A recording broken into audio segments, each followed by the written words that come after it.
Gue share screen.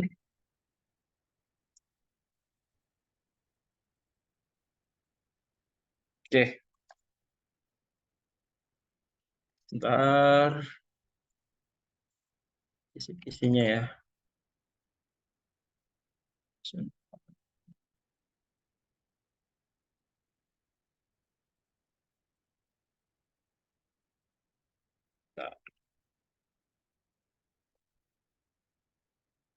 Hmm.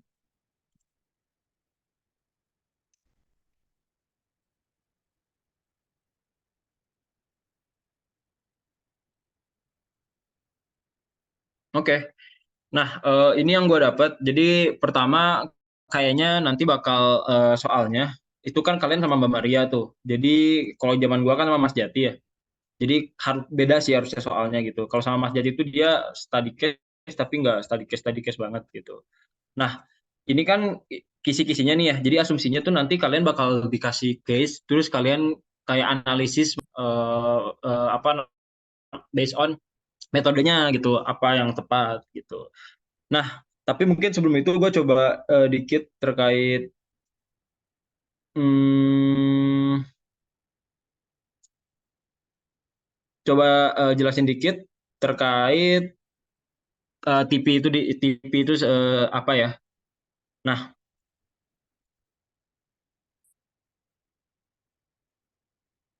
oke. Ini gue pakai slide PB Taksan. Oke, jadi TP itu sebenarnya kita itu simpelnya ketika ada suatu PT yang memiliki atau badan usaha yang memiliki hubungan istimewa, supposedly mereka akan melakukan modifikasi harga gitu. Karena ibaratnya lu transaksi sama temen lu atau sama keluarga lu gitu. Let's say lu jual katakanlah kalian dagang apel. Kalian dagang apel harganya yang satu kalau ketika kalian jual apel harganya itu 10.000 gitu.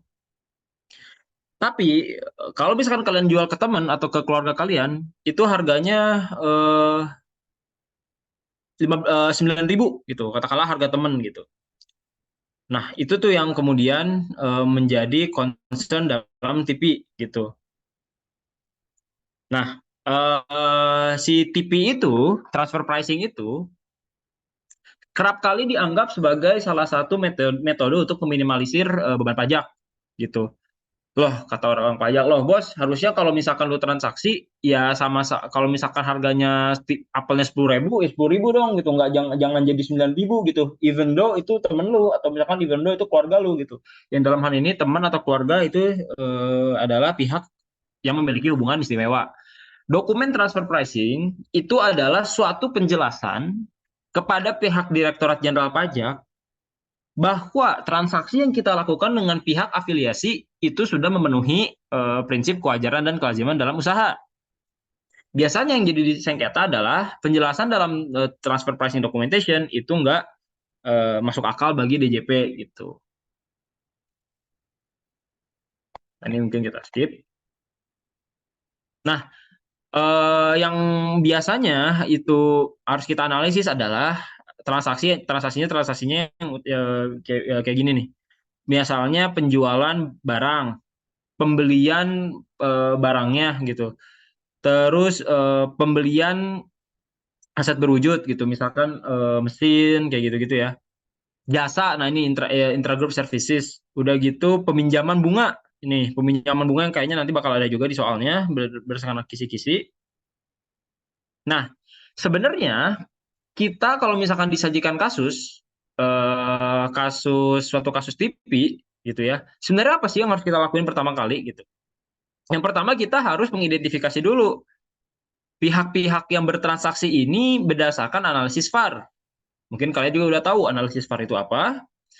Analisis VAR itu analisis yang didasarkan pada fungsi aset dan risiko dari entitas itu. Nanti bakal gue jelasin. Yang kedua adalah delineating the transaction. Apa itu delineating the transaction? Delineating the transaction adalah menganalisis transaksi itu satu persatu. Contoh, kalau misalkan contoh ya, kalau misalkan ada PTA, Di sini PTA, transaksi dengan PTB, transaksi lagi dengan PTC. Ini PT, aduh B-nya jelek banget lagi. PTC. Mereka membuat satu rangkaian transaksi gitu. Katakanlah dia ini raw material, raw. Kemudian dia dari raw ini diolah sama PTB menjadi semi semi raw material. Kemudian sama PTC di finishing.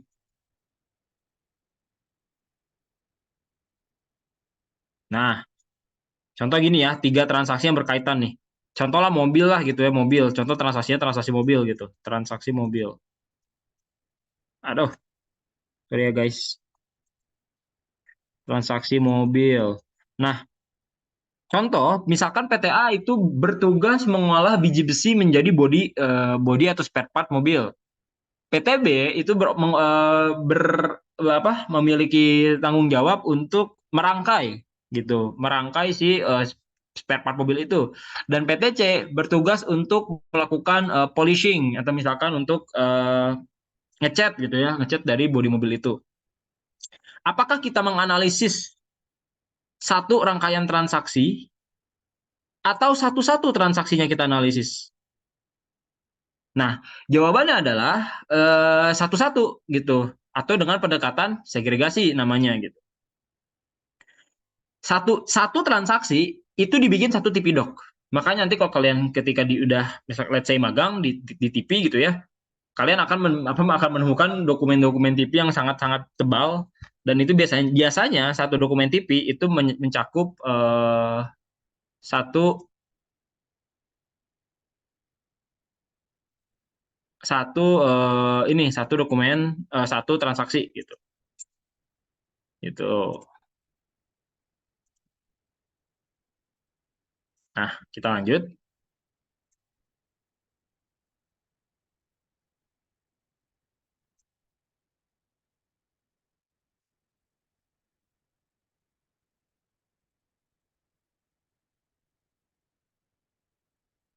Nah, eh setelah kalian menganalisis VAR, terus kalian menganalisis transaksinya, terus yang ketiga baru kalian tentuin metodologinya.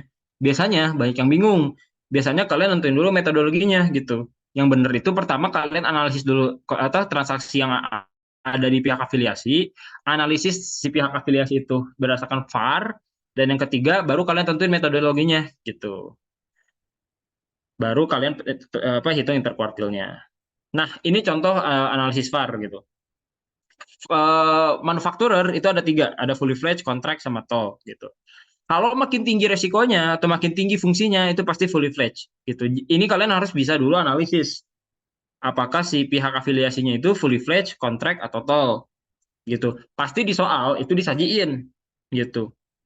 Perbedaan antara fully fledged sama contract manufacturer adalah kalau misalkan kontrak manufacturer itu dia nggak punya hak atas atau nggak apa, dia nggak punya hak atas know-how-nya gitu. Jadi dia oke, misalkan dia dia dia beli barang gitu ya. Dia yang nyari raw materialnya, si kontrak manufacturer ini ya. Dia yang melakukan manufacturing planning-nya, dia yang melakukan routine intangibles itu maksudnya dia yang melakukan apa menggunakan si know-how-nya, tapi dia tidak memiliki si aset tidak berwujud itu gitu, intangible asetnya gitu, know-how untuk mengolah produk itu dia nggak punya tuh kontrak manufacturer. Dan R&D pun itu dia nggak lakukan gitu. Jadi biasanya kalau misalkan di soal itu ada keterangan si manufacturernya tidak melakukan fungsi R&D, tapi dia yang membeli si raw materialnya, itu udah pasti kontrak manufacturer. Kenapa? Kalau misalkan salah mengidentifikasi VAR, pihak afiliasi itu bisa berdampak pada pengujian arm's length-nya, karena kalau misalkan kita salah nentuin peran dia sebagai apa, itu metodenya bakal impact juga ke metodenya gitu. Jadi harus ditentuin dulu nih dari awal gitu. Kalau misalkan yang nggak ngapa-ngapain manufacturernya, dia raw materialnya nerima dari orang, dari misalkan dari pihak afiliasi gitu ya, dia nggak nyari, terus juga dia nggak melakukan R&D, dia nggak memiliki hak atas raw materialnya gitu ya. Ya tadi ya make sense ya, karena kan dia nggak beli raw materialnya tuh, raw materialnya atas nama PT lain, itu udah pasti tol manufacturer. Cara paling mudah untuk mendifferentiate apakah dia fully fledged, contract, atau manufacturer, utamanya lihat di poin R&D. Kalau dia melakukan fungsi R&D, itu udah pasti fully fledged. Kalau misalkan enggak, itu udah pasti contract atau toll.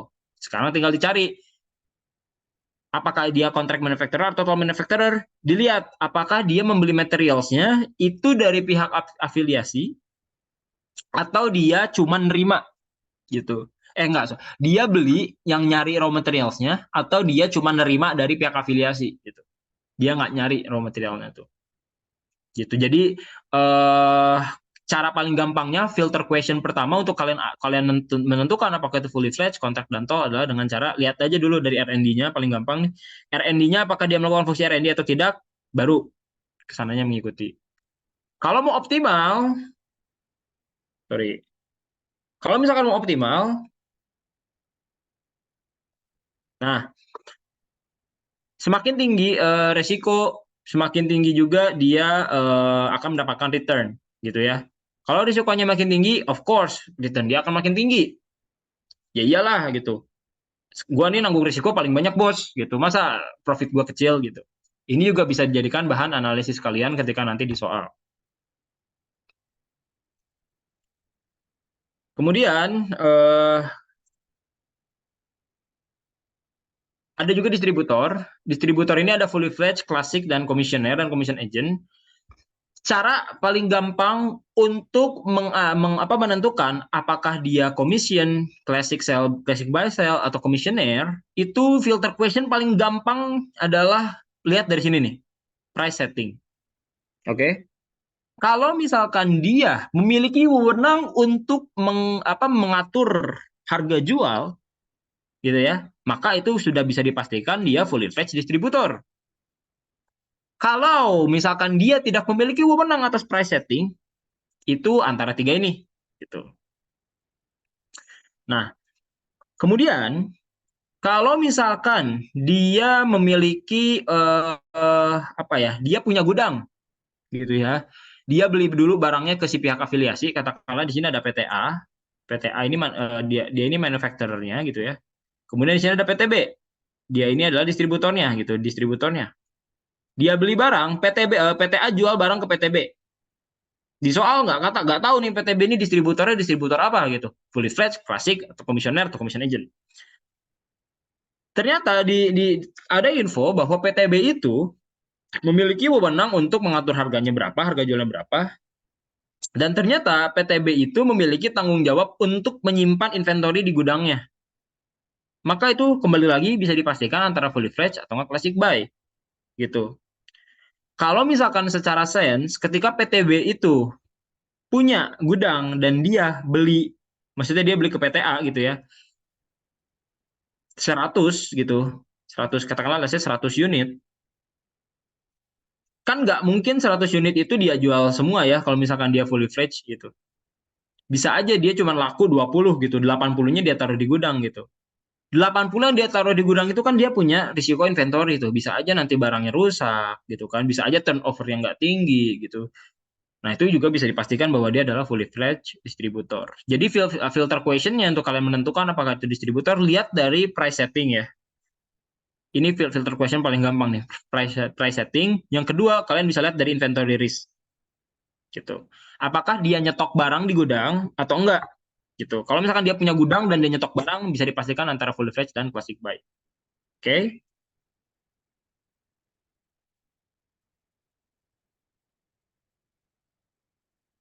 Nah, sekarang service provider nih yang kayaknya bakal keluar juga gitu. Service provider itu ada sophisticated contract dan shared service center. Oke. Nah, kalau sophisticated, filter question-nya adalah ada valuable intangibles. Gitu. Ini service provider biasanya diuji dengan metode C++. Kenapa C++? Karena kita akan menentukan gross profit gitu. Karena kan expense ya, operating profit gitu. Nah, ini nanti dibahas lebih lanjut. Filter question yang paling gampang adalah kalau kalian melihat apa itu service provider adalah dari valuable intangibles. Apakah si service provider itu memberikan gitu ya, memberikan know-how ketika dia memberikan jasanya? Kalau misalkan dia enggak, maka bisa dipastikan dia antara kontrak atau shared service center. Nah, itu untuk service. Nggak terlalu banyak. Kita lanjut.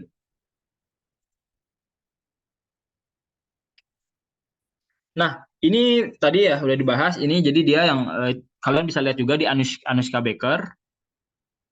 Di sini juga ada distributor. Ini kalian bisa lihat di S5153 2010 gitu. Oke. Okay.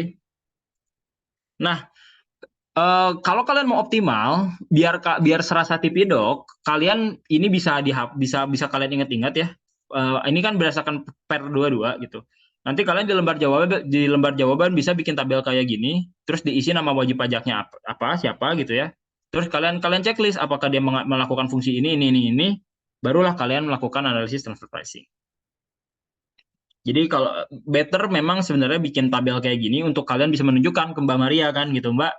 Menurut saya ini pihak A gitu, pihak B, pihak C gitu. Itu dia fully fledged, dia kontrak, dia apa gitu.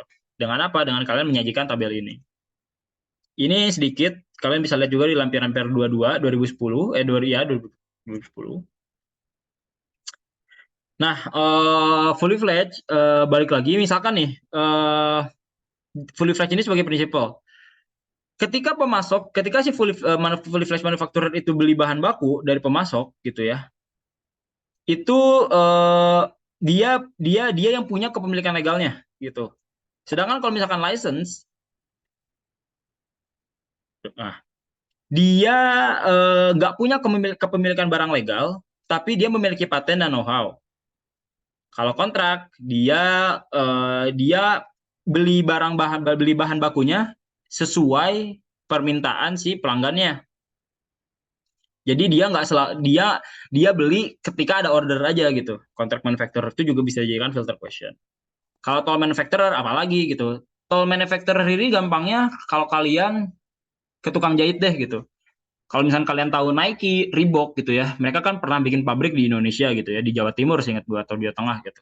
Nah, PT anak usahanya si Nike itu, PT Nike, PT apa gitu ya, dia tuh cuman jahit doang tuh gitu. Dia nerima pelanggannya udah ada gitu kan, bahan bakunya udah ada, dia cuma jahit doang tuh. Ibarat kalau kalian ke tukang jahit, kalian minta jahitin ke abang-abang gitu ya, Pak tolong jahitin celana, ini saya udah ada bahannya, ini saya udah ada modelnya, pokoknya jahitin aja kayak gini gitu. Nanti saya bayar ke bapak jasa jahitnya aja ya Pak ya, saya nggak bayar ke bapak kain, saya nggak bayar ke bapak jasa desain gitu. Pokoknya bapak jahitin aja, desain dari saya, bahan dari saya, itulah toll manufacturer. Nah ini kalau untuk fully fledged, dia memiliki keputusan untuk pembelian sendiri dan melakukan aktivitas pemasaran. Dan sekali lagi, fully fledged distributor memiliki wewenang untuk menentukan harga dari barang tersebut.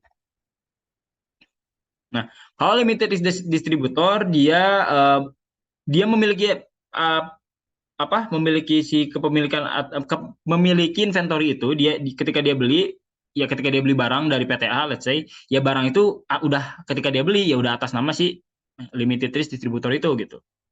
Nah, tapi pembedanya sama fully fledged distributor adalah dia tidak melakukan aktivitas pemasaran. Oke? Okay? Kalau agent ini lebih ini lagi nih, lebih simpel gitu. Dia cuman kayak calo, istilahnya calo doang si agent ini gitu. Contoh di dealer mobil gitu kalau kalian lihat ya. Ketika kalian mau beli mobil di Toyota gitu ya, kalian itu sebenarnya kan belinya langsung ke PT Astra-nya tuh. Simpelnya gitulah. Misalnya langsung beli ke dealer mobilnya kan gitu. Nanti dealer mobil bukan ke si sales mobilnya gitu kan. Nanti si sales mobil tuh dapat komisi dari si dealer mobil gitu. Itu sales agent. Nah, ini biasanya yang suka jadi apa ya? Yang suka jadi challenge, service provider.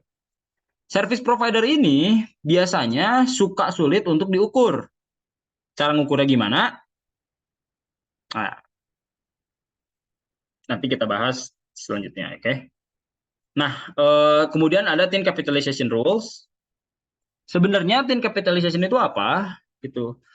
Kebanyakan perusahaan-perusahaan itu memanfaatkan utang, pemodalan utang dibanding equity. Kenapa? Karena kalau debt ya bacanya ya, itu ada namanya interest expense. Oke. Interest expense itu bisa mengurangi laba gitu ya, bisa mengurangi laba dari suatu usaha. Laba dari suatu usaha, ketika laba suatu usaha itu makin kecil, ya of course laba usaha itu ya apa namanya, pajaknya juga makin kecil gitu kan, pajaknya makin kecil. Nah, nah di PMK eh, gue lupa ya 208 atau berapa gitu. Itu tuh Menteri Keuangan tuh berhak untuk menentukan apakah itu sebagai debt atau equity gitu. Nah, gitu. Caranya itu menggunakan beberapa rasio gitu, ada BRI ratio, ada LIBOR dan sebagainya. Oke, mungkin kita skip yang ini. Nah, kalau di Indonesia gitu ya, debt itu cuma boleh 4:1. Let's say gini deh, PTA gitu ya, PTA ngasih pinjaman ke PTB. PTB ini balance sheet ya, asetnya katakanlah 100. PTB ini liabilities. PTB komposisi modalnya katakanlah berarti di sini berapa ya? 10. Equity 10 doang tuh dia tuh. Ini 100, ini 100, sorry, ini 100 ini ya. Nah, 100 total asetnya 100 katakanlah. Oke. Total equity 10. Ini biar 100 biar balance. Oke. PTA ngasih pinjaman 90 ke PTB. Berarti di sini liabilities-nya 90, di sini 10 equity-nya. Sehingga balance ya 100-100 gitu. Kata pemerintah, kata Menteri Keuangan, kalau misalkan apabila PTA selaku pihak yang memiliki hubungan istimewa dengan PTB memberikan modal lebih dari 4:1, maka yang bisa diakui hanya 4:1. Gitu. Jadi intragroup ini namanya intragroup financing nih gitu. Jadi contoh PTA ngasih ngasih pinjaman 90%, 90 ya, 90 miliar atau juta, 90 miliar lah gitu. Dengan bunga katakanlah 10%. Ya. Berarti yang harus dibayar oleh PTB itu 9. Sehingga PTB kalau misalkan mau bayar ke PTA, itu dia harus bayar berapa? 99. Udah sama interest, oke? Udah sama interest. Apakah secara laporan laba rugi dia bisa mengurangkan interest expense tersebut dengan jumlah 9 ini? Nggak bisa. Dia hanya bisa berapa? Berarti 4:1. Oke? Nah, berarti yang bisa kalau direklasifikasi, berarti PTB ini laporan keuangannya kayak gini nih kalau misalkan pakai 4:1 ya. 100, 100, 9. Nah, ini si selisihnya biasanya itu diklasifikasikan sebagai equity gitu. Berarti di sini utangnya cuma 4 doang tuh, cuma 40 doang gitu. Di sini bisa aja jadi 60. Si selisihnya masuk ke sebagai equity gitu. Nah, jadi di laporan laba rugi yang awalnya dia bisa apa ya? Yang awalnya dia interest expense-nya beban beban yang awalnya interest akunnya ya, awalnya jurnalnya interest expense terhadap cash itu 9 gitu ya, 99. Ini udah nggak bisa nih kalau kata kata Menteri Keuangan gitu, kata DJP. Ya lu cuma bisa ngurangin ya cuman 4 doang dong bos gitu. Jadi 4 interest cash 4 gitu. Makin kecil interest expense, makin gede labanya. Makin gede labanya, makin gede juga beban pajak terutangnya. Oke, lanjut. Nah, ini intragroup financing. Oke. Sebenarnya intragroup financing itu paling cocok itu pakai metode comparable and control transaction. Kalian bisa lihat di pasal 13 ayat 8. Eh yang harus diperhatikan adalah kalau kalian menyusun TP Doc atau sebagai konsultan TP gitu ya, harus memenuhi karakteristik pinjaman. Oke? Dan memenuhi tingkat ini nih, memenuhi tingkat kewajaran ya, dan ini. Nah, dua nih. Kalau misalkan bunganya gede banget, balik lagi ke pola gua tadi. Bunganya gede, berarti di si orang ini ada pattern untuk mengurangi beban pajak terutang dengan mengecilkan laba pajak, dengan laba pajak itu, yang mana laba pajak itu dikecilkan dengan menggedekan interest expense gitu. Makanya harus wajar tuh tingkat bunganya kan. Nah, karakteristik pinjaman itu meminjam secara ekonomi secara legal, oke. Okay? Adanya tanggal jatuh tempo gitu. Kalau misalnya nggak ada tanggal jatuh tempo, sus tuh. Berarti dia mau ngurangin terus gitu kan.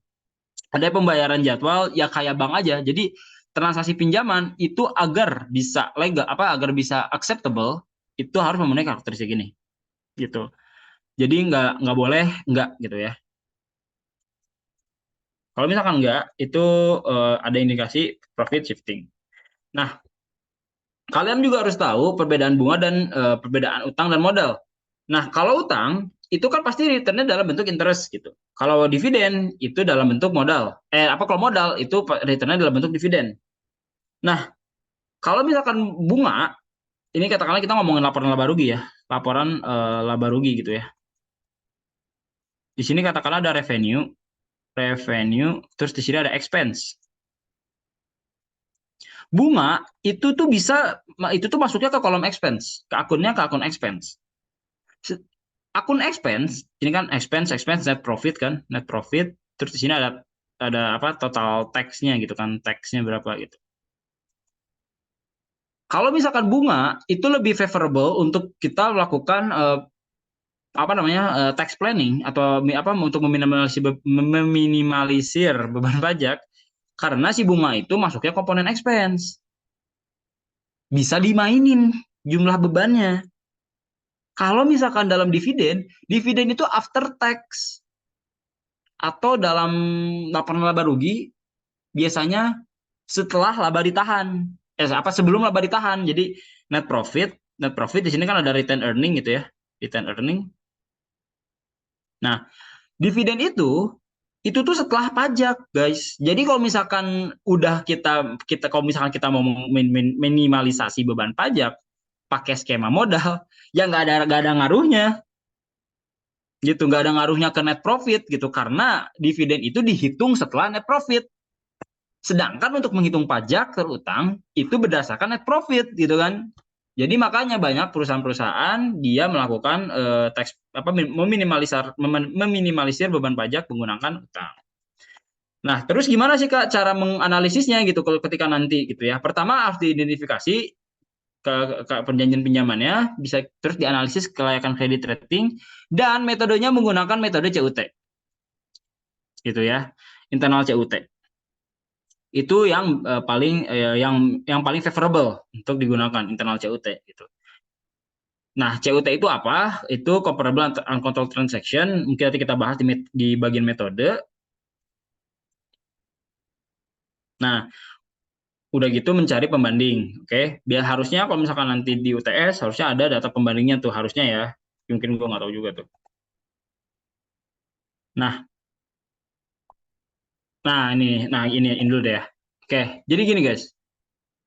Kalau misalkan suatu PT mau ngutang, itu tuh harus kelayakan kreditnya tuh harus bagus gitu.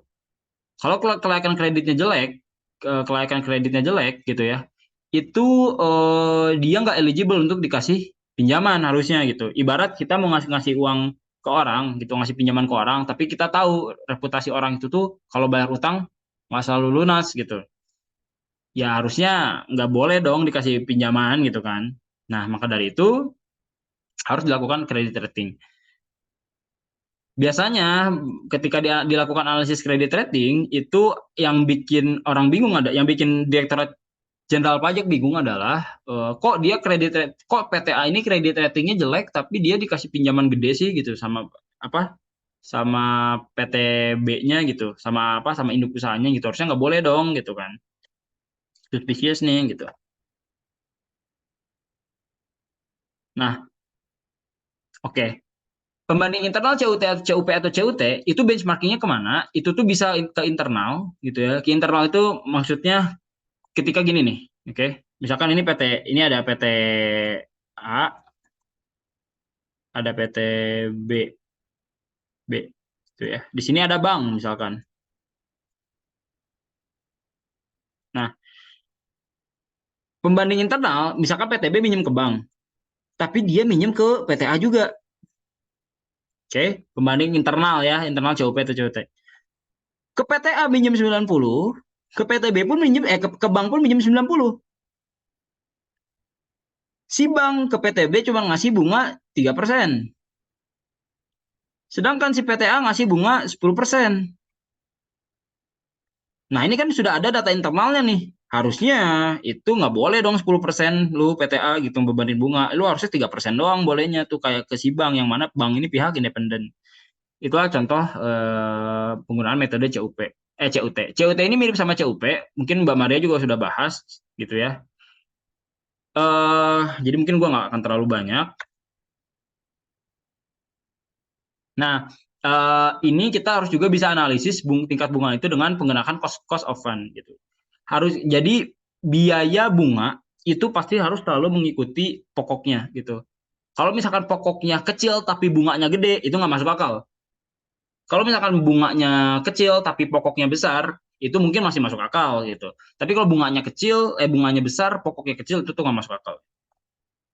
Nah, biasanya itu cara melakukan pembandingnya adalah dengan LIBOR gitu atau London Interbank Offered Rate gitu. Jadi LIBOR itu dia kayak database apa ya, kayak acuan suku bunga secara global gitu.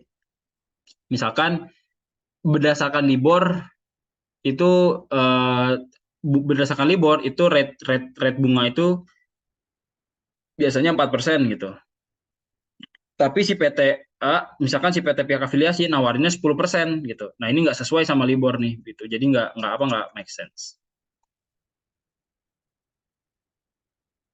Nah, ini contoh skema pinjaman internal ya guys ya. Gini, ketika ini perusahaan ngasih pinjaman, dia pasti akan ngasih bunga yang tinggi. Oke, anak perusahaan itu biasanya ada di apa? Low tax jurisdiction. Low tax.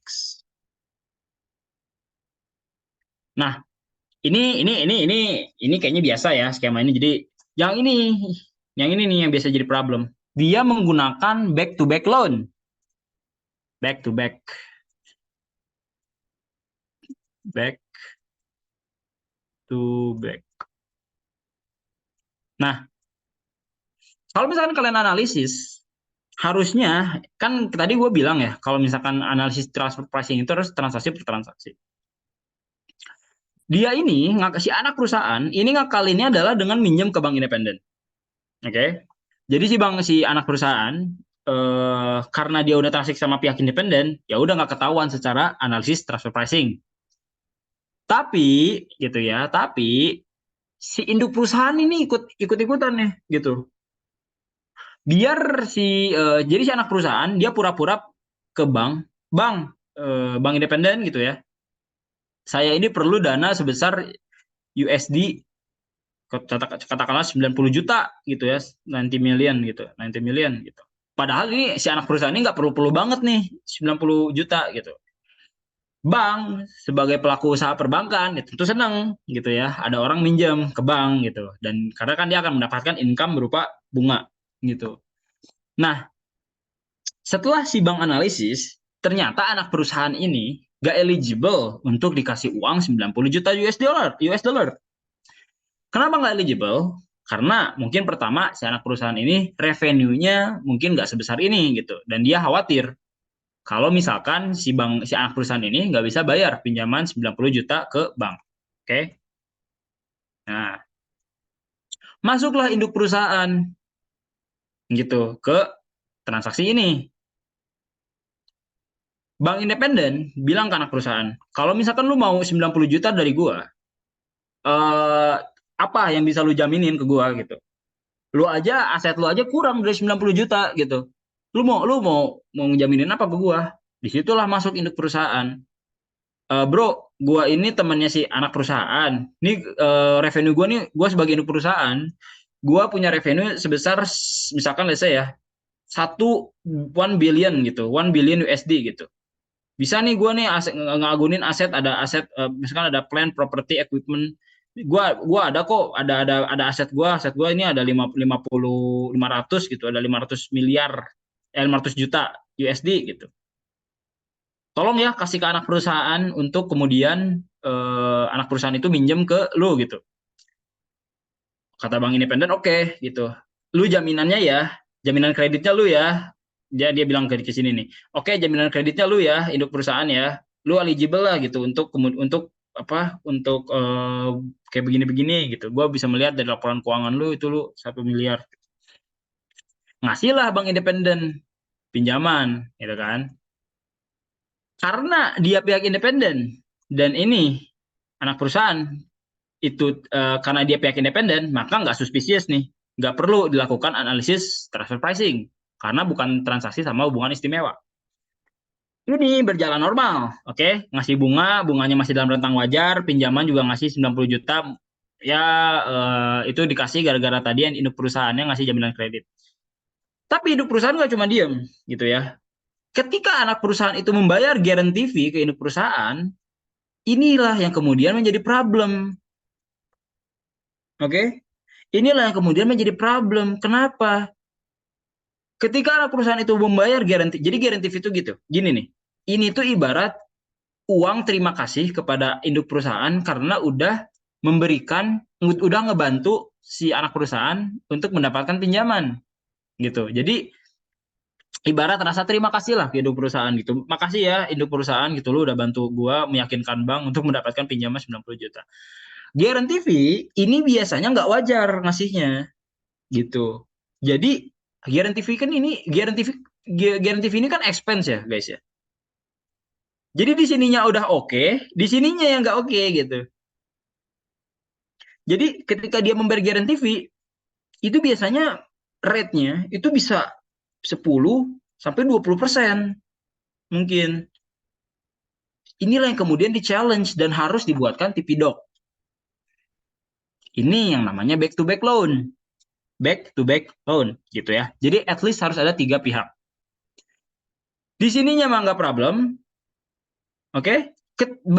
Baru problem ketika anak perusahaan membayar guarantee fee, yaitu fee atas rasa terima kasih karena induk perusahaan memberikan agunan ke bank independen, gitu ya. Si guarantee fee inilah yang kemudian menjadi apa ya? Menjadi bahan eh, bahan untuk ya, TP-Doc gitu. Nah, kayak gitu.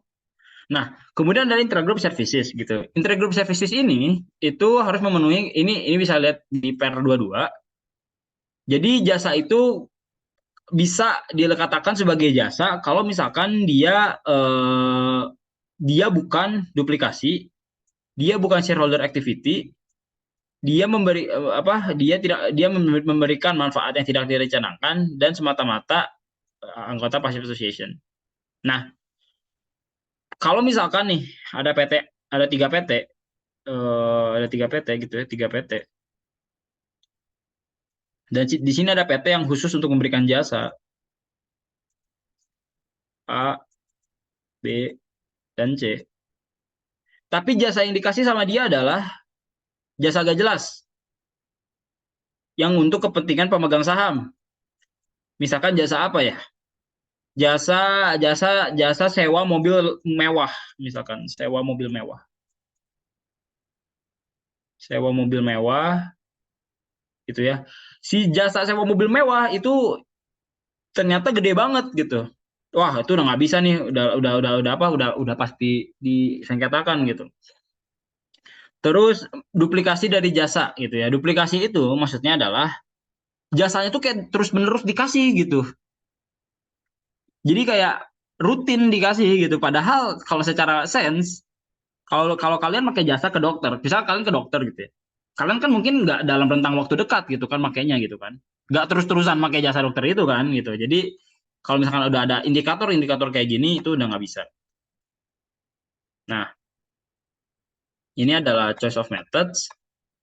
Mungkin gue mau share soal Deloitte Tax Challenge ya guys ya. Mungkin gue stop share.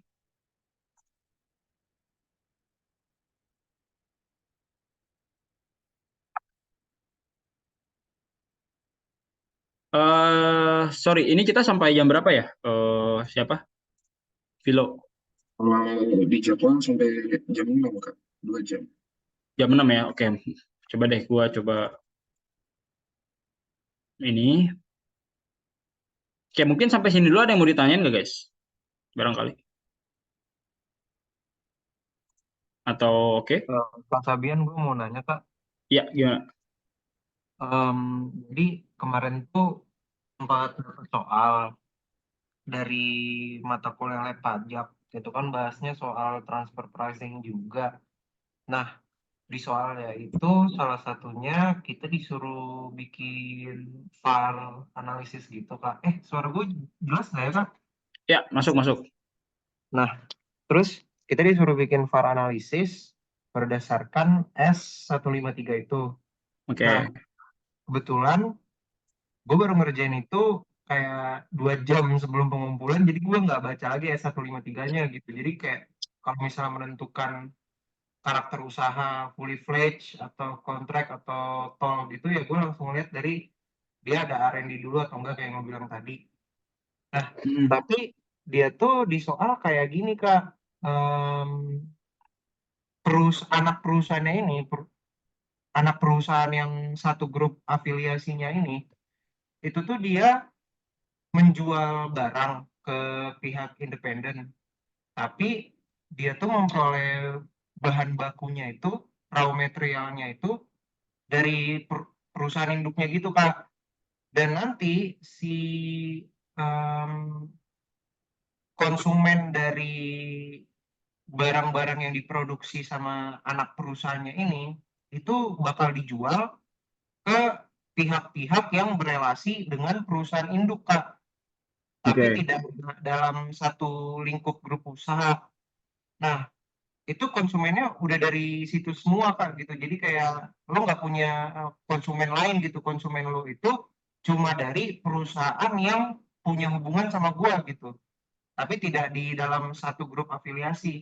Nah, tapi ada keterangan tambahan di sana tuh dibilang kayak kalau si anak perusahaannya ini dia tuh punya kewenangan untuk menentukan harga dari produk yang dia jual gitu Kak.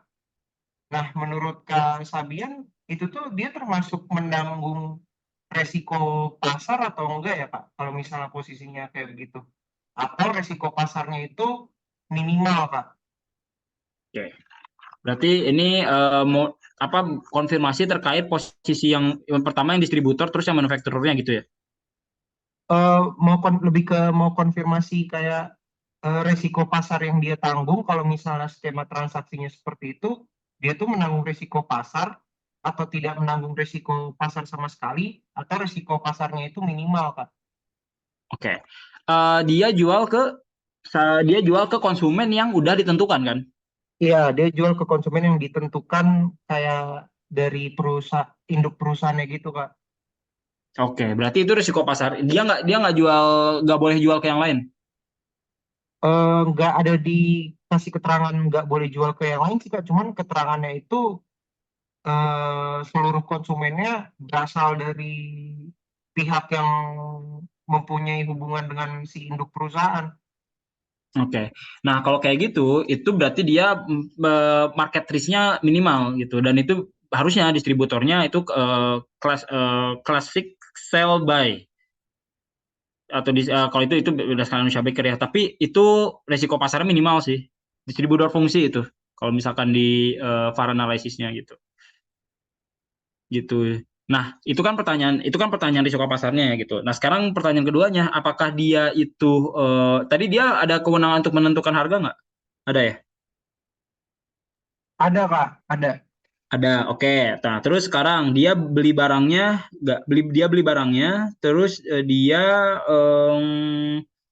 beli barangnya kan? Dia yang membeli barangnya kan? Iya, dia beli barang, Kak, dari Oke. eh, Oke. Jadi berdasarkan S153 kita balik lagi ke sini ya. Itu udah pasti apa? Itu udah pasti distributor fungsi gitu. Jadi gini guys, utamanya kalau kalian mau lihat distributor fungsi terbatas sama penuh gitu ya. Ini kadang-kadang bahasanya nih di literatur sama di peraturan ini mirip-mirip tapi sama. Nah, jadi Iya, distributor fungsi itu dia jualan nih, dia jualan satu ke konsumen yang udah ditentukan oleh si prinsipal, ini prinsipal. Ini distributor, ini konsumen. Ini gua maaf banget ya, coret-coretannya begini. Ini konsumen gitu, end konsumen. Kalau misalkan distributor fungsi penuh, fully fledged, FF, gitu ya, dia punya konsumen fix, gitu ya. Tapi dia juga jualan ke selain konsumen ini. Makanya dia memiliki risiko pasar yang tinggi, gitu. Karena dia secara nature bisnisnya, ya dia bukan fokus ke jualan ke konsumen ini doang gitu, dia fokus ke pihak independen juga jualannya gitu. Tapi kalau misalkan dia udah ditentuin konsumennya gitu kan, dia nggak mikir ya udah gue jualan pasti laku gitu, ya itu sudah bisa dipastikan dia memiliki risiko pasar yang minimal gitu. Itu filter question pertama kan. Filter question kedua, dia barangnya beli nggak atau enggak gitu. Katakanlah gue transaksi sama lu ya Michael ya, lu beli iPhone ke gue gitu 20 juta katakanlah gitu. Ketika lu beli iPhone ke gua, itu iPhone udah jadi milik lu tuh. Udah bukan atas nama Sabian lagi, tapi atas nama Michael gitu. Kalau misalkan di situ aja udah tahu kita bahwa oh ternyata dia beli gitu. Udah mau beli, resiko pasarnya minimal. Ya itu udah pasti bisa dipastikan adalah distributor fungsi. Tapi kalau misalkan dia risiko pasar gak ada, tapi misalkan nih, gua transaksi sama lu, sama Michael gitu. Tapi ada orang ketiga, misalkan si Filio gitu. Si Filio bilang ke apa ke si Michael, ke Michael gitu. Eh, Bang, gue mau beli HP dong gitu. Oh ada gue ada barang nih. Tapi barangnya masih barang gue, nggak dibeli dulu tuh sama lu tuh gitu. Nah itu distributor risiko rendah gitu. Jadi barang gue langsung jual ke si Filio, tapi lewat lu, tapi nggak lu beli dulu barangnya ke gue gitu. Jadi itu barang masih milik gue, bukan atas nama Michael gitu. Beda kok distributor fungsi. Jadi distributor fungsi filter questionnya kalau untuk melihat distributor satu ada harga ya, keputusan strategis itu, ini strategis itu maksudnya strategis itu ini nih yang tadi keputusan harga, terus yang dia beli dulu nggak barangnya tuh gitu, terus yang kedua resiko pasarnya. Kalau misalkan udah ada konsumen fix itu udah bisa dipastikan distributor fungsi dengan catatan barangnya dibeli gitu ya, dan dia nggak jualan juga ke yang lain gitu Michael. Kak, sama mau nanya Kak, Ya. terkait kalau misalnya kita nentuin distributor atau manufaktur lah, Ya. untuk yang fungsi terbatas sama yang kayak resiko rendah itu, kita ngelihatnya dari persediaan aja ya Pak. Kayak kalau misalnya resiko rendah berarti dia nggak punya persediaan sama sekali. Ya, benar. Ini gampangnya gini, kalau distributor rendah, itu lu ibaratin aja itu sales mobil. Karena gini, kalau distributor fungsi, ketika lu beli barang, itu kan lu harus simpen tuh barang lu kan. Lu harus punya gudang gitu. Sedangkan kalau misalkan distributor risiko rendah, itu kan dia nggak beli barang direct gitu. Jadi barang masih di gua gitu. Jadi itu benar tadi pertanyaan lu gitu. Jadi bisa dilihat di analisisnya dari persediaan. Benar. Gitu. Gitu. Aman? Kak Sabin mau nanya lagi Kak. Oke. Berarti kalau misalnya dia fungsi terbatas itu, dia tuh sebenarnya nggak melulu barang yang dia jual itu atas pesanan konsumen kan Kak? Gimana? Sorry. Agak belum, agak. Eh, Kalau misalnya dia itu distributor atau manufaktur fungsi terbatas, itu tuh dia nggak melulu menjual kembali barang dagangannya ke konsumen, ke sesuai dengan pesanan konsumen gitu Kak. Distributor fungsi terbatas, dia nggak melulu jual barangnya ke konsumen. Ke Bentar. konsumen yang udah mesen sebelumnya gitu Kak. Oh iya, itu nggak, itu kalau kalau yang kayak gitu tuh yang dia yang nggak, kalau kalau yang distributor fungsi terbatas justru biasanya dia jualnya tuh ke yang konsumen yang suka ditutup, yang suka ditentuin tuh, Michael, yang udah ditentuin gitu. Kalau misalkan distributor fungsi terbatas, kalau misalkan dia nggak melulu itu eh, sebenarnya distributor fungsi terbatas juga nggak melulu jual. Maksudnya dia juga masih, karena kan kenapa frasa di sini kata-katanya minimal, karena dia juga bisa untuk menjual ke konsumen selain yang udah ditentukan oleh pihak induknya gitu. Jadi ya benar nggak melulu gitu. Tapi kalau misalkan base apa utamanya dia jualnya ke sono gitu, yaitu distributor terbatas gitu. Misalnya ke sono tuh ke pihak yang konsumen udah ditentukan sama pihak ini ya, sama induknya gitu. Gitu sih.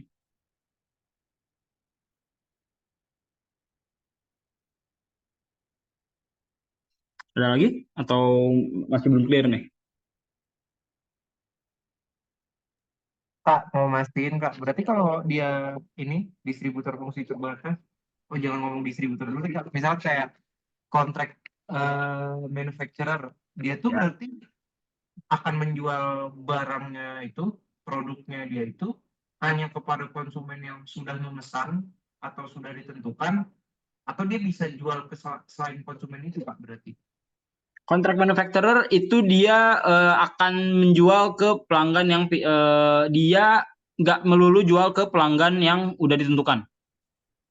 Jadi Oke. jadi filternya adalah kontrak manufacturer itu ini nih. Ntar nih, ekspor ke barang sorry ya, bukan di sini nih. Kontrak manufacturer. Nah, kontrak manufacturer itu di bagian R&D sih. R&D dan price setting, sorry. R&D dan price setting. Gitu.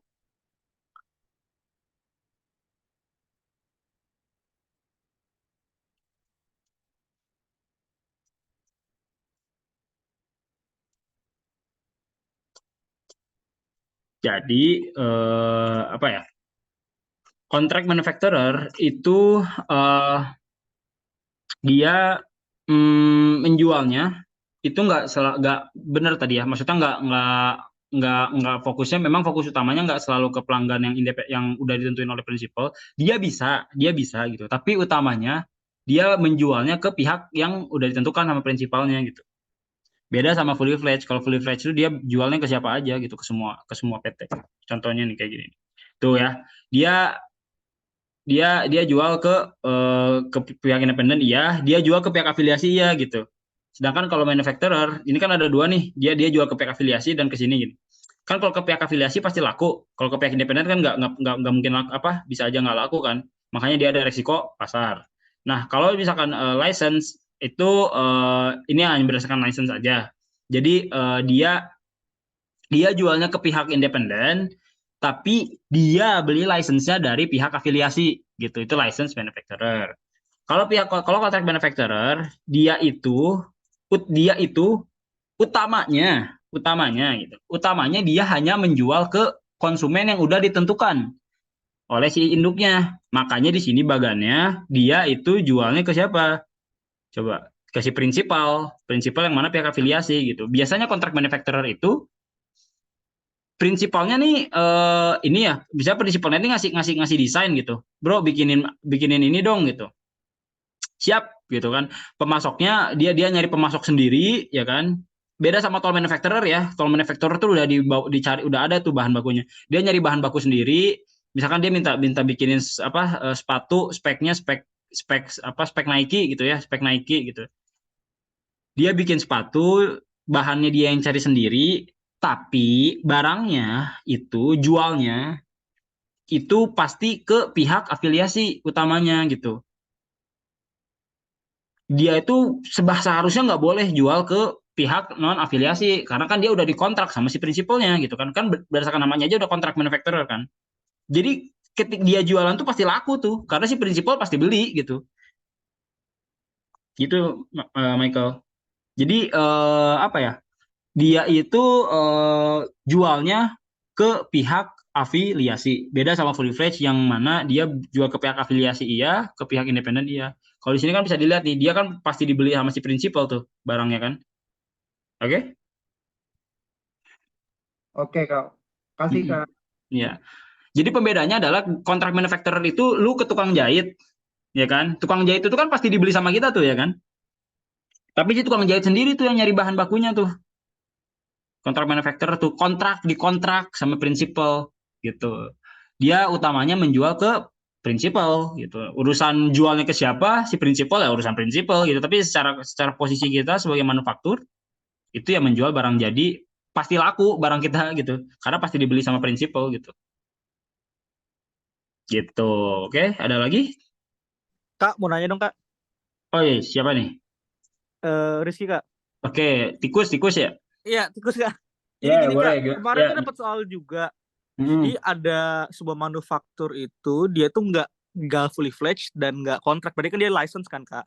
Cuman kan di Ya. surat edaran itu nggak ada license. Untuk enaknya itu maksudnya kemana, Kak? Nah, ini Farmasis. Heeh. pertanyaan menarik nih. Jadi di S153 benar itu nggak ada, sorry, S153 itu dia nggak ada license tuh. Aduh, gua lupa masukin ininya lagi snippingnya. Tapi kalau di S153 license itu kontrak tuh, tikus. Jadi dia tuh Oh, cuma iya. ada, ya dia cuma ada 3 kan di S153 kan. Hmm. Ya, jadi license itu kontrak bahasanya di S153 tuh. Iya, soalnya gue bingung kan, Kak. Dia bisa price setting, tapi dia marketnya udah ditentuin. Dan sebagainya gitu, Kak. Jadi kayak anjir nih maksudnya fully fledged atau kontrak gitu. Oke, Kak. Udah cukup menjawab. Thank you, Kak. Iya. Ya, jadi teman-teman di S153 itu, kalau misalkan kalian lihat nih, di sini kan manufacturer kalau berdasarkan Indonesia Baker itu ada fully fledged license sama kontrak. Tapi kalau misalkan di S153 itu license itu nggak ada gitu. Ini nggak ada nih. Jadi itu tuh kontrak. Jadi di S153 license manufacturer adalah kontrak manufacturer. Itu harus hati-hati juga ya. Oke? Nah, tips dari gua ya, kembali lagi, kalau kalian mau bikin TV itu berangkatnya nih dari analisis VAR ini nih, teman-teman. Jadi jangan sampai lupa gitu untuk membuat tabel matriks ini gitu. Jadi nanti kalau misalkan jawab soal UTS, memang better kalau misalkan ingat fungsi aset gini-gininya ya, komponen ini bikin aja tabelnya gitu. Terus kalian bikin juga bagan-bagan ininya, bagan-bagan transaksi. Misalkan nanti ada narasi soalnya PTA menjual, ya kalian bikin aja PT, ya bikin-bikin ini, bikin bagan-bagannya gitu. Oke, aman? Ada lagi? Aman? Kak, maaf. Yuk, Eh, yuk. tadi gimana Kak kalau license, kalau dia nggak license dia berarti salah. Kalau dia nggak punya intangible asset berupa know-how atau apa license apapun itu, berarti dia udah nggak mungkin fully fledged Kak. Sorry, sorry, gimana tadi? Kayaknya lu putus-putus di gua. Gimana, Bang Miko? Halo? Udah jelas belum ya Kak? Gimana? Halo? Halo Kak, udah Ya, jelas belum? ya, masuk. Kalau misalnya dia nggak punya intangible asset atau know-how, lisensi dan segala macamnya itu, dia berarti bisa dikatakan udah pasti nggak fully fledged Kak. Betul, betul Oh, sekali. Jadi license nih ya, itu betul tuh.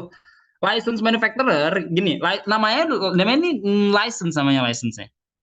Dia itu beli lisensi, guys. Jadi lisensinya bukan punya dia. Nih, lihat nih ya. Prinsipal, ya kan? Ya kan, prinsipal itu memberikan lisensor, si prinsipal itu memberikan license, membeli license. License manufacturer itu kalau fully fledged dia yang punya lisensinya, dia nih, ya, ini bedanya nih ya.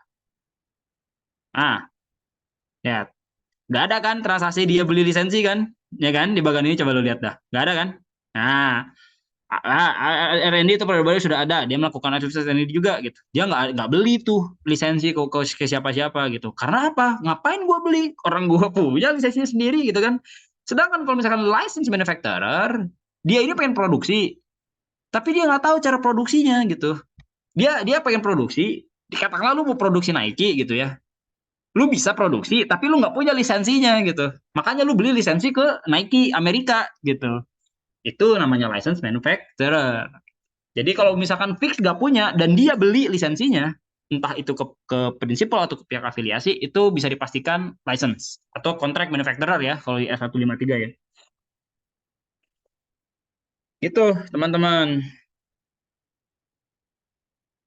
Ada lagi?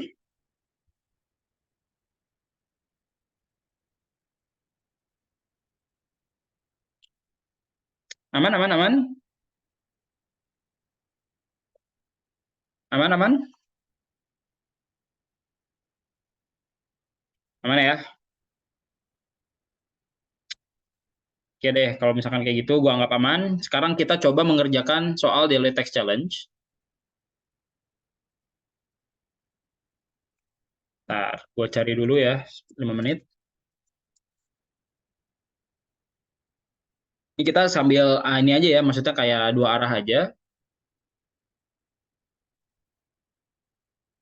Tapi ini belum gua pindahin, maaf banget ya ke sana, banyak soalnya cukup cukup banyak teman-teman. Jadi sorry banget gua nggak belum ketik ulang.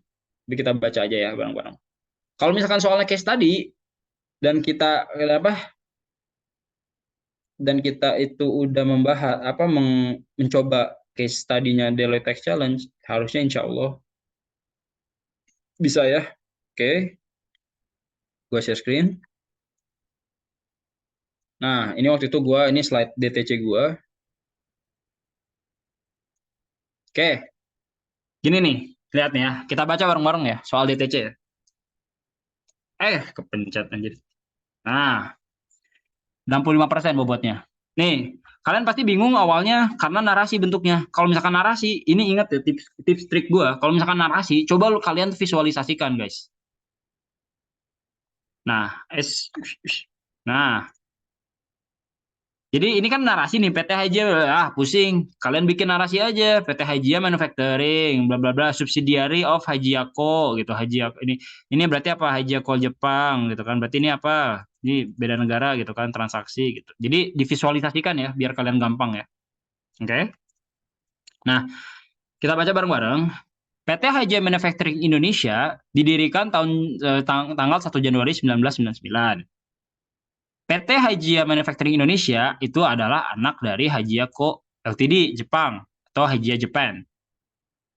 Operasi dari Hajia Manufacturing Indonesia itu berfokus pada home hygiene products for sales to Indonesia market. Nah, ini dari sini udah bisa kelihatan nih dia manufacturer jadi siapa nih. Due to the market improvement in Indonesia, the Hajia Japan established a distribution company. Nah, berarti ada dua nih. Name Hajia Distribution Indonesia on 1 January 2022. The main operation of HDI is to import hygiene finished goods from overseas for selling to Indonesian market. Both HMI and HDI are entering into distribution agreements with third-party distribution channels for further sell to end customers. Oke. Nah, berarti kita bisa menganalisis ada berapa pihak di sini? Ada dua ya. Satu manufacturer, susah nih, sorry ya, gue singkat-singkat. Satu distributor, oke. Hajiako Ltd Japan nggak usah kita pedulikan, karena yang kita fokuskan hanya kepada PT-nya ya. Oke, di sini berarti ada PT Hajia Manufacturing Indonesia, ada HMI, dan di sini ada apa? Satu lagi HDI. Oke. Nah, as a tax advisor, you have received following request as a Japan. Oke, ini kita jangan baca dulu. Nih, the main operation of HDI is to import hygiene finished goods from overseas, for selling to Indonesian market. Operasi kegiatan bisnis utamanya adalah untuk mengimpor hygiene finished goods, which are HMI, for selling to Indonesian market. Nah, ini kan for selling to Indonesian market ya. Berarti apa? Berarti dia itu menanggung risiko pasar, guys. Karena dia ini pengen enter Indonesian market kan. Dia nggak fix ada pelanggan yang membeli ke si PT siapa? PT HMI. PT HDI. Ya kan? Fungsi si HDI dibentuk adalah sebagai distributor agar produk-produk HMI gitu ya, bukan himpunan mahasiswa Islam ya. HMI itu bisa enter Indonesian market. Yang mana kalau misalkan enter Indonesian market, apa? Berarti dia ada struggle untuk enter market ya kan. Maka HDI ini ya dia akan struggle untuk menjual produknya gitu. Kenapa? Karena yang namanya pasar ya pasti bukan pihak afiliasi HDI semua kan gitu. Beda kalau misalkan for selling tuh Indonesian market yang udah ditentukan oleh Hajia Japan, itu baru tuh kelihatan tuh ini mah distributornya resiko rendah gitu kan, fungsi terbatas gitu. Nah, maka bisa dipastikan HDI ini apa? Fully fledged distributor. Nah, FF. Oke. HMI. Establish a distribution focused product for sales in the market. Oke. Due to market improvement, Hajia Japan established distribution company. Oke. Ini belum ada informasi lengkap. Oke. Jadi kita bisa lompat. Subsidiary of Hajia Japan in distribution focusing sales in the market. Oke. Ini belum ada informasi lengkap ya, guys. harusnya kalau dari sini kita bisa lihat apa? Kita bisa lihat harusnya ini license ya. Tapi mungkin coba kita lihat dulu informasi lainnya. Nah, employee SMI 1240. Ya kan? HDI 10 doang. Anjir, 10 doang karyawannya. Related party transaction with overseas parties. Oke. Nah, ini ada info.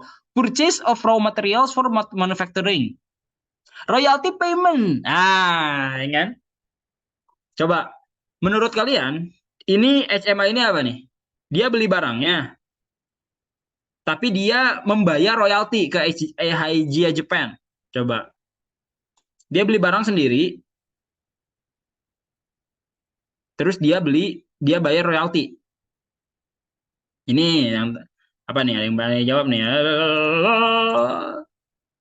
Kontrak, oke ya, kontrak ya, based on 153 itu kontrak gitu, atau dalam Anuska Baker itu license gitu ya. Bener kali kontrak gitu ya. Ini bisa kita tentukan bahwa HMI adalah kontrak manufacturer. Oke, lihat royalty payment. Dia nggak punya lisensinya ya. Dia nggak punya lisensinya loh, ya kan? Dia bayar nih ke si Aijia Japan nih gitu. Jadi udah pasti bukan fully fledged. Kalau bukan fully fledged berarti apa? Kontrak atau nggak tol. Tapi kan nggak mungkin tol ya. Karena kan apa? Dia kan ini ada apa? Dia kan struggle dengan sales di Indonesian market gitu. HDI purchase of finished good royalty payment to Aijia Japan for trademark. Nah, apa coba? Dia berarti ada risiko inventory, ya kan? Coba kita lihat lagi PPT kita. Bentar. Belum gua share screen.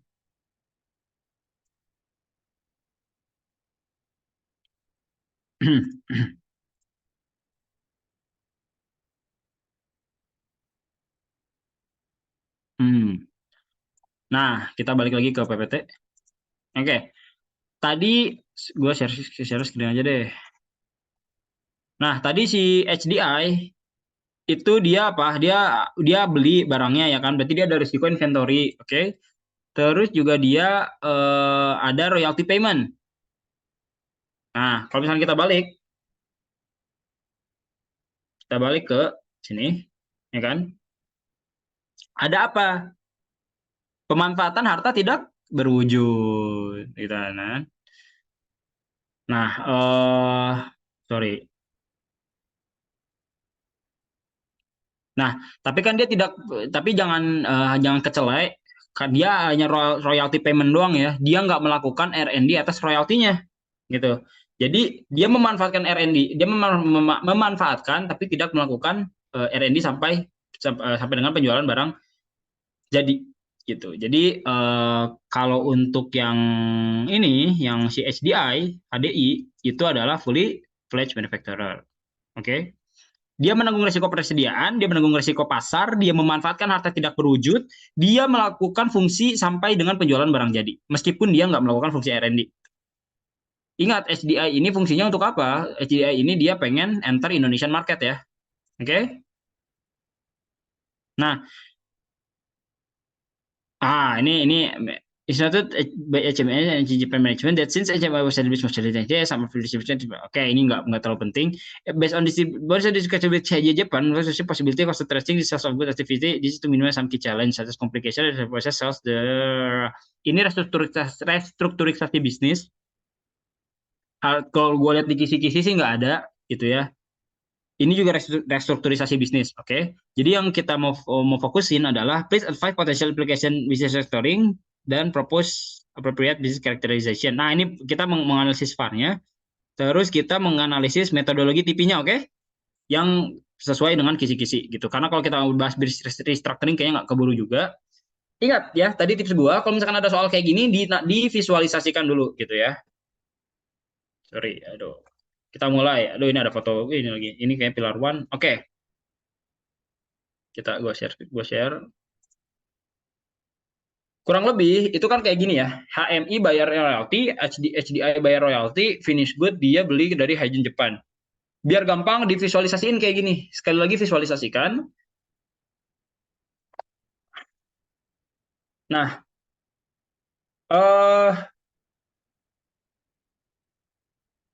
Nah, tadi ya kata Michael benar, dia contract manufacturer gitu kan.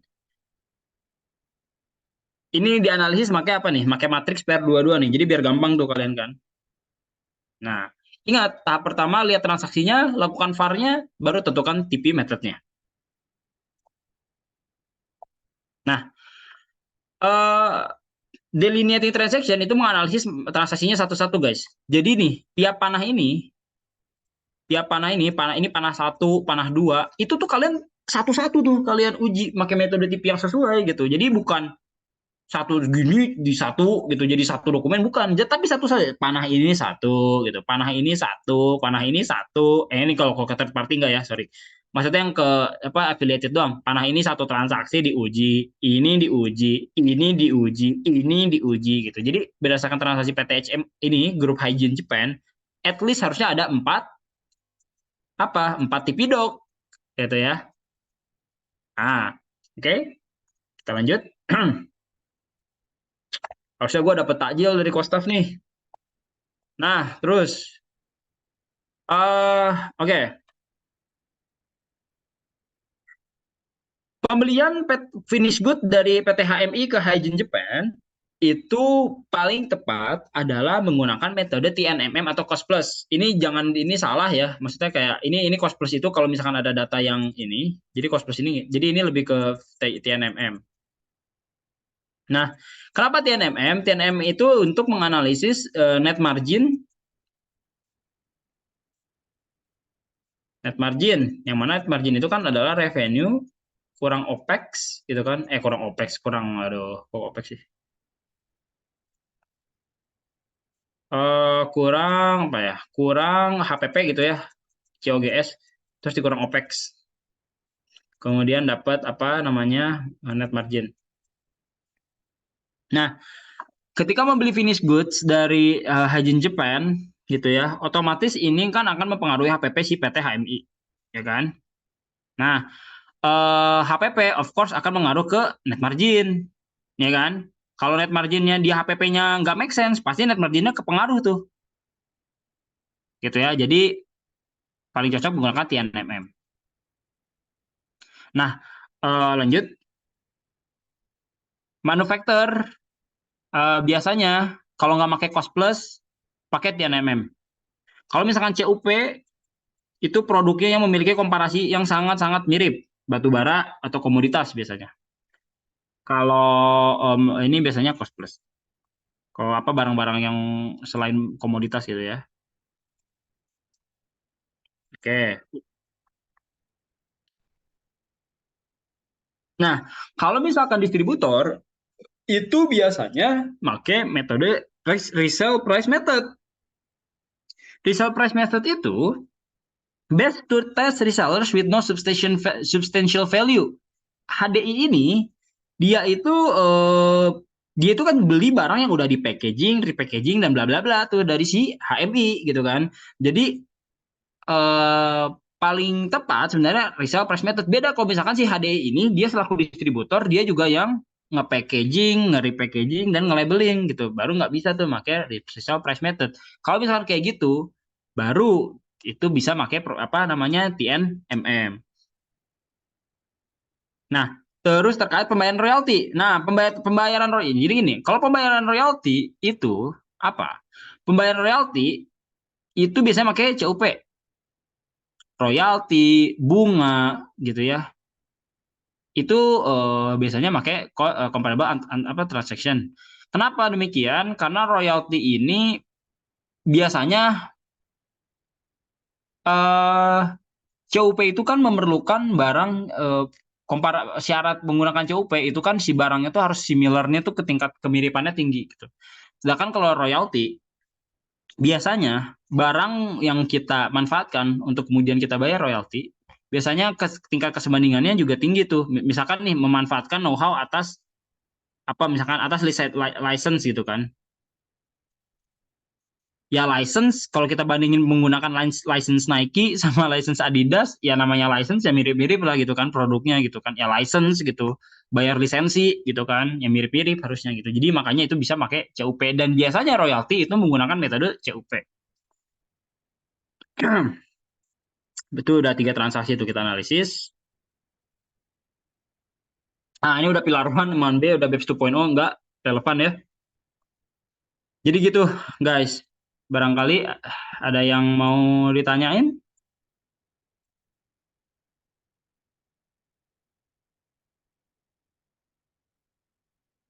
Kayak itu kan metode TNMM tuh ada banyak kan.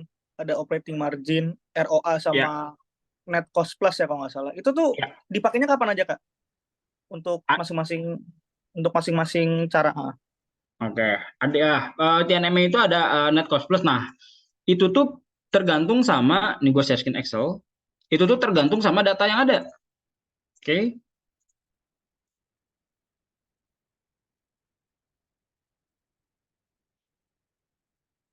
Nah,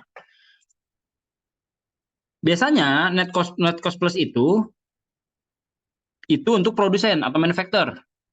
Kalau OM itu biasanya digunakan transaksi antara distributor ke konsumen.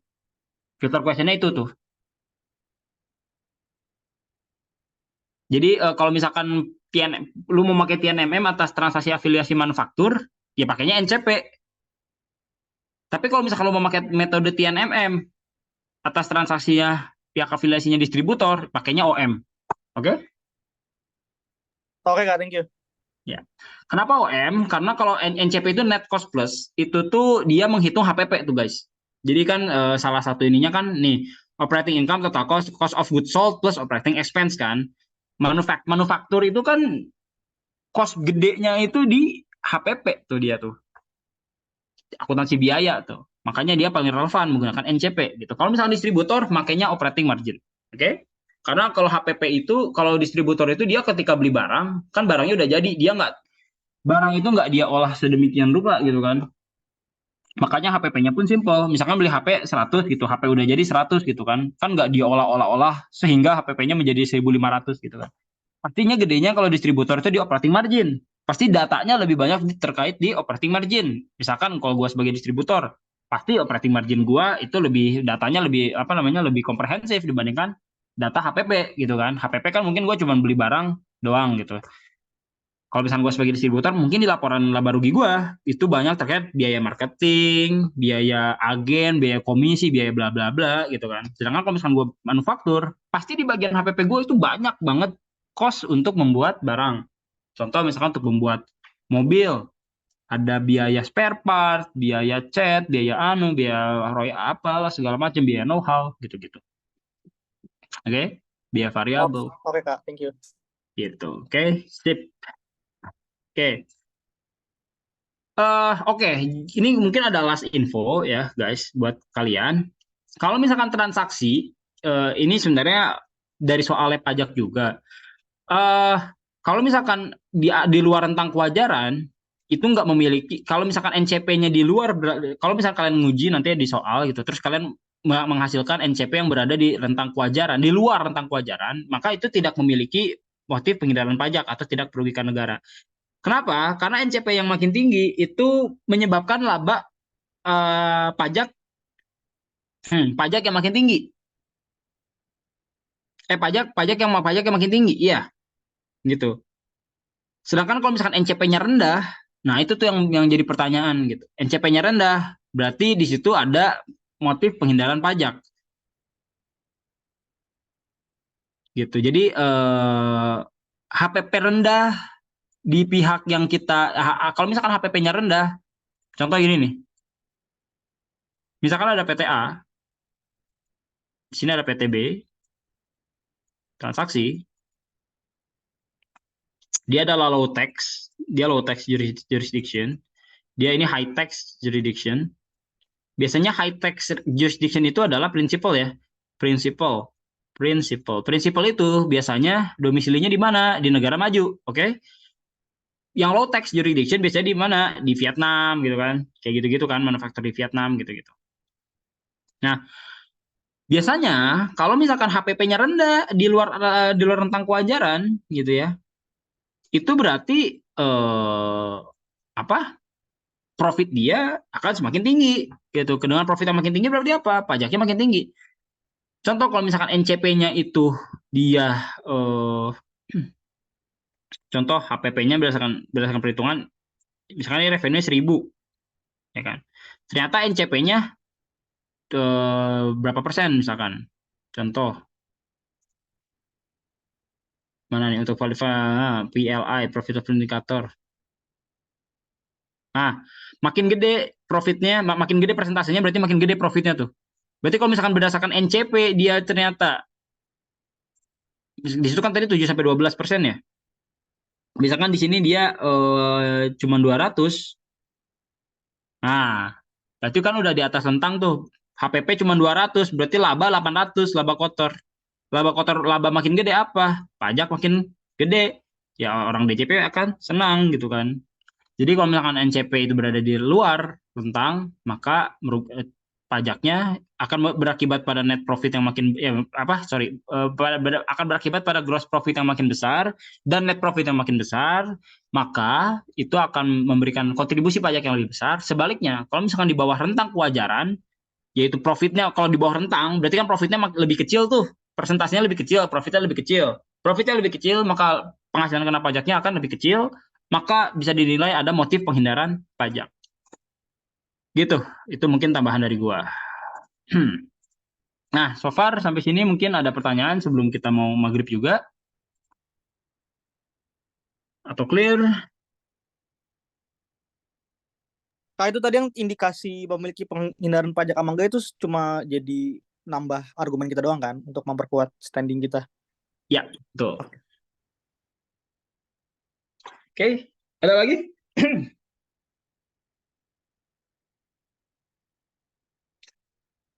Aman ya? Oke deh, kayaknya aman juga. Kalau kayak gitu, good luck aja teman-teman. Ingat tipsnya, bikin VAR analysis itu krusial, dibikin matriks, dan tolong divisualisasikan sih, biar kalian gampang ngerjainnya gitu. Dibikin bagan-bagan alur gitu. Kayak struktur organisasi itu bikin kalian gampang. Yang ketiga, analisis TP itu bukan analisis keseluruhan, tapi analisis transaksi per transaksinya. Oke? Kayak tadi yang soal Deloitte Tax Challenge, itu kan kita analisis setidaknya ada 4 transaksi itu. Oke? Terus jangan lupa juga tentukan metode yang paling tepat. Itu bisa kalian lihat di PER 22, bisa kalian lihat juga di S153. Metode mana yang paling tepat gitu ya. Biasanya kalau misalkan metode itu di praktek lapangan, di praktek sih gue dapat info dari alumni fiskal juga, dia juga kerja di TV sekarang, biasanya itu pakai TNMM gitu. TNMM-nya pakai NCP atau OM, jadi lihat lagi perannya apakah sebagai manufaktur atau sebagai distributor. Gitu teman-teman, kalau misalkan nggak ada lagi pertanyaan, dan kalau kalian misalkan mau nanya terkait financing ya, kalau nggak salah ada yang masih bingung juga tadi terkait financing. Mohon maaf belum bisa gua cover di PPT-nya gitu ya, karena cukup banyak juga tadi yang harus di cover dan waktu juga udah terbatas. Feel free aja untuk PC gua gitu ya, kalau misalkan ada yang mau nanya terkait loan, back to back loan dan sebagainya. Itu aja mungkin dari gua, mungkin gua balikin lagi ke TC ya. Silakan. Oke Kak, sebelumnya aku bilang terima kasih ke Kak Sabian karena udah menyempatkan diri untuk mengajar di Tax Tutor pada sore hari ini. Aku juga ingin terima kasih ke kakak-kakak semua udah bersedia untuk ikut Tax Tutor sampai habis. Semoga apa yang telah dipelajari di hari ini bisa bermanfaat nanti pada suatu tes sehingga nilainya bisa mencapai nilai maksimal. Terima kasih semuanya dan selamat berbuka bagi yang berpuasa. Boleh live ya. Terima kasih. Thank you Villa, thank you Kak Fabian.